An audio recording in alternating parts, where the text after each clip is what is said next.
Parashat Re'eh. Voyez, je vous propose en ce jour, d'une part la bénédiction, la malédiction de l'autre. La bénédiction quand vous obéirez au commandement de l'Éternel votre Dieu, et que je vous impose aujourd'hui, et la malédiction si vous n'obéissez pas au commandement de l'Éternel votre Dieu, si vous quittez la voie que je vous trace aujourd'hui, pour suivre des dieux étrangers que vous ne connaissez point. Le Midrash rapporte à propos des versets précités. Rabbi Elazar précise qu'à l'instant où Dieu prononça au Sinaï l'énoncé de la bénédiction et de son contraire, au même moment, on entendit la voix céleste affirmer que la bouche du Très-Haut ne peut jamais décréter des mauvaises choses. Par conséquent, lorsqu'une calamité s'abat, elle n'est que la conséquence directe de celui qui agit mal. Or, apparemment, ceci est en contradiction avec les versets inscrits en début de la section Ré. Voici, je vous propose la bénédiction, la bénédiction quand vous obéirez au commandement de Dieu, et la malédiction si vous n'obéissez pas au commandement de l'Éternel, votre Dieu. Ce verset laisse entendre clairement que c'est Dieu qui est le maître de toutes choses, bonnes ou mauvaises. En fait, le Midrash que nous avons précité, celui qui dit que Dieu ne peut jamais décréter les mauvaises choses, s'appuie dans son commentaire sur la locution « lifnechem » devant vous. « Re'eh anochi noten lifnechem » voyez, moi l'Éternel, je place devant vous lifnechem, et non lachem, et non à vous, ce qui signifie, voyez, j'expose devant vous mon programme, dit l'Éternel, et ce sont vos actes qui déclencheront les mécanismes de bénédiction ou de malédiction. Ce que le Midrash innove dans son commentaire, c'est que la bénédiction et la malédiction ne sont pas synonymes de rétribution ou de sanction que le maître du monde distribuerait à ceux qui observent sa loi ou à ceux qui la transgressent, mais bien au contraire. Les mitzvot ne sont rien d'autre que comme des prescriptions médicales du médecin Dieu. Prêtez l'oreille, accomplissez à la lettre ses recommandations.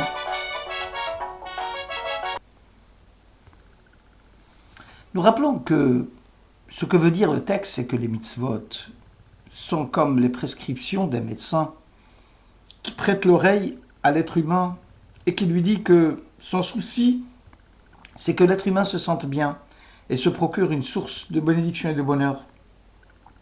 À l'inverse, transgresser, passer outre les prescriptions, c'est mettre en danger sa santé, s'exposer à toutes sortes de maladies.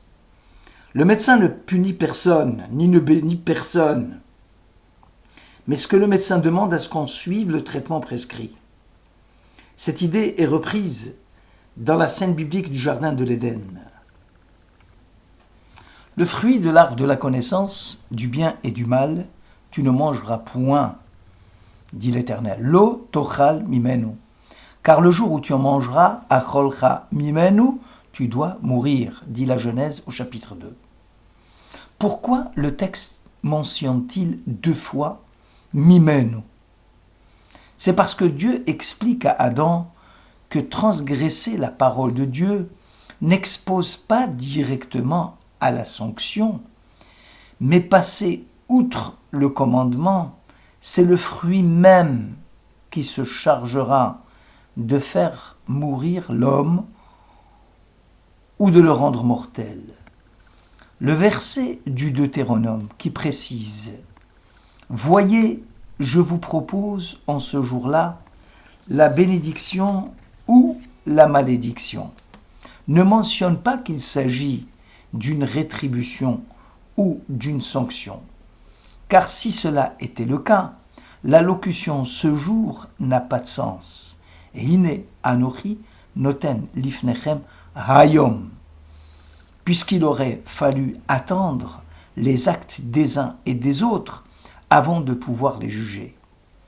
Or dire que ce sont des prescriptions médicales qui sont faites pour soigner les âmes des individus, cela rend le texte plus compréhensible.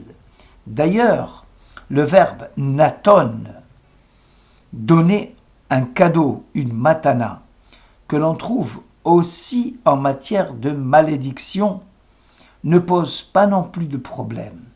Car si la bénédiction est un don, est un cadeau du ciel, comment comprendre que la malédiction soit aussi un cadeau du ciel?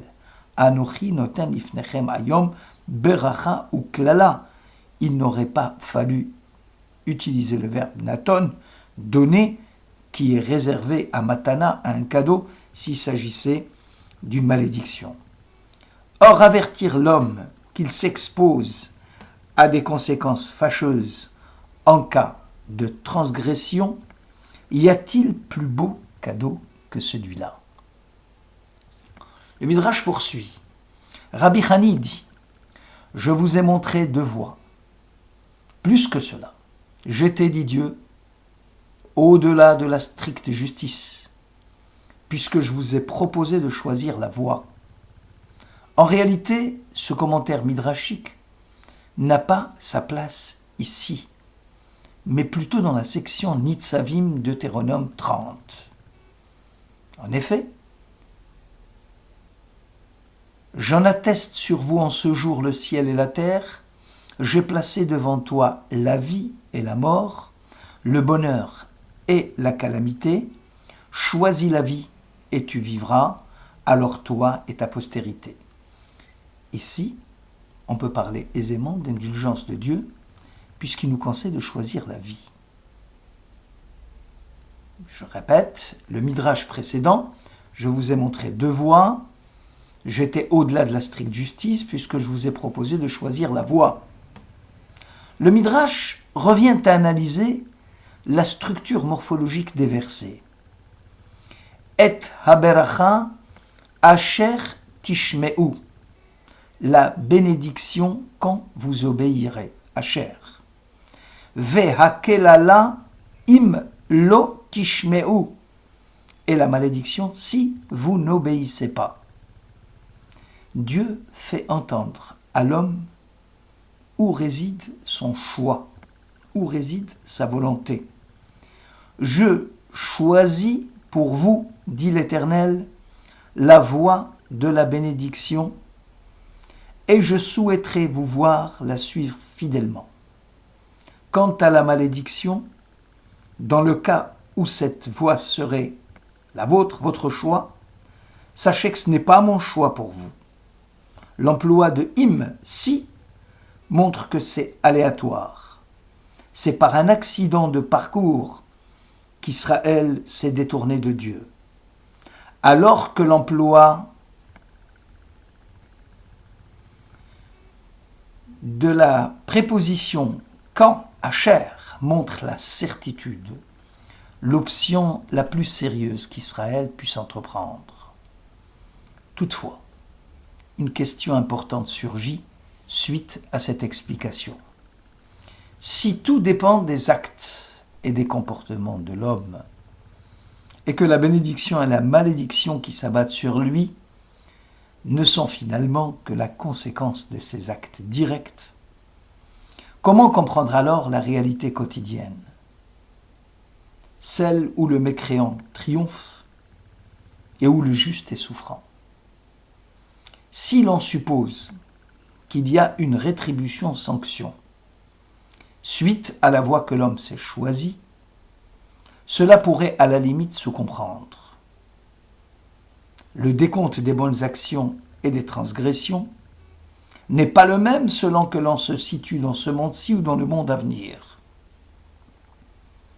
Dieu étant tout-puissant, clément, miséricordieux, tardif à la colère, plein de bienveillance et d'équité, supportant le crime, la rébellion, la faute, mais ne les absout point. Or, affirmer que le couplage bénédiction-malédiction n'est que la conséquence de nos actes, cela pose certains problèmes. La réponse est donnée dans le verset par le verbe réé, voix. Voix, Dieu nous invite à nous tourner vers Adam avant la faute. La Torah le décrit en ces termes. Et tous deux, Adam et Ève, étaient nus, l'homme et sa femme, et n'avaient pas honte. Avant la faute, Adam ne voyait pas l'aspect extérieur des choses, mais seulement leur aspect intérieur. Que voyait-il en sa femme? La particule divine, la parcelle du divin, qui est l'essentiel de l'être. Le corps n'étant qu'une enveloppe accessoire. Après la faute, leurs yeux se sont ouverts et ils ont compris. Qu'ont-ils donc compris? C'est là où se situe la chute de l'humain. Au début, il ne voyait que l'intériorité. Ses yeux étaient portés vers la présence de Dieu. Après la faute, il saisit intellectuellement. Il comprend. Comme si le savoir intellectuel était le plus faible niveau de perception de l'homme. La chose n'était plus sentie, n'était plus vécue. Elle était alors seulement comprise. Alors seulement ils entendirent, ils comprirent la voix de Dieu qui marchait dans le jardin. Comprendre est la manifestation essentielle de la chute. La présence divine relève de l'intellect. Il n'y a plus de réia, de réalité visuelle. À partir de ce moment-là, les choses corporelles deviennent la réalité. Avant la faute, l'homme voyant en tout être une parcelle du divin, après la faute, il ne voit plus qu'un corps. Lorsque le texte sacré demande à l'homme de voir le programme proposé par Dieu, il lui demande de dépasser le cadre de la superficialité. Le cadre de l'extériorité, car tout le temps que la vision des choses ne sera saisie que par l'intellect, les questions nombreuses et complexes ne manqueront pas à l'homme. La vie d'un homme fortuné, par exemple, devient pour nous synonyme d'un homme béni de Dieu. À l'inverse, la rencontre avec un infortuné nous fait penser à un homme maudit du ciel. Et ces jugements hâtifs sont aussi transposés par nous dans tous les autres domaines de la vie sociale, comme la santé, la beauté. Or, la réalité est tout autre. Il y a des hommes riches et en bonne santé qui sont malheureux. Il y a des hommes pauvres, malades et qui sont heureux. La vision la plus claire, la plus lucide, est celle qui fait abstraction de la vue extérieure, de la vue superficielle, pour ne voir dans l'autre que le Tselem Elohim, la véritable personnalité de l'être humain qu'on a devant soi. C'est là le sens du verbe voir, réé, concernant le peuple d'Israël au pied du Sinaï. Vechol ha'am roé et akolot, et tout le peuple voyait les voix, Exode 20. Voici ce qui s'entend. Sentir, voir ce qui s'entend. Sentir que les lois du Sinaï, ne pas tuer, ne pas voler, ne sont pas une manière d'embellir la vie ou de la rendre plus idéale. L'humain doit comprendre qu'il est capable de porter un autre regard sur tout ce qui l'entoure. Cela demande une grande préparation, car le peuple d'Israël, bien préparé, aspire à voir Dieu. Retzonenu lirot et malkenu. Rashi, Exode 19. Nous voulons voir notre roi.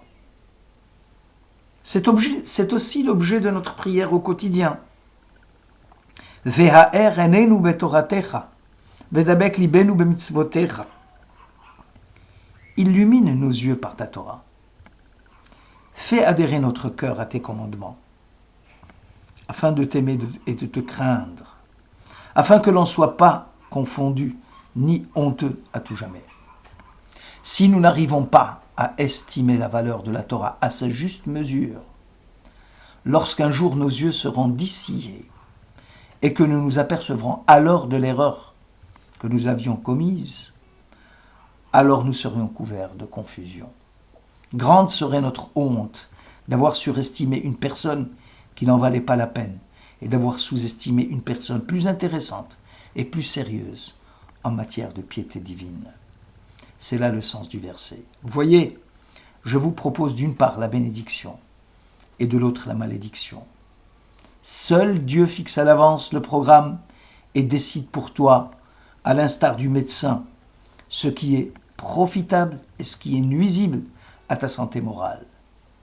En conclusion, il ne t'est pas permis d'affirmer avec certitude ce qui est source de bénédiction ou de malédiction, car toutes les situations dans la réalité au quotidien peuvent être à la fois bénéfiques ou maléfiques. C'est l'usage que l'homme en fera qui sera déterminant. Si l'homme écoute la voix de Dieu, si l'homme suit ses commandements, quelle que soit sa situation financière, quelle que soit sa santé physique, cela sera considéré comme source de bénédiction et inversement dans le cas de la transgression. Shabbat Shalom.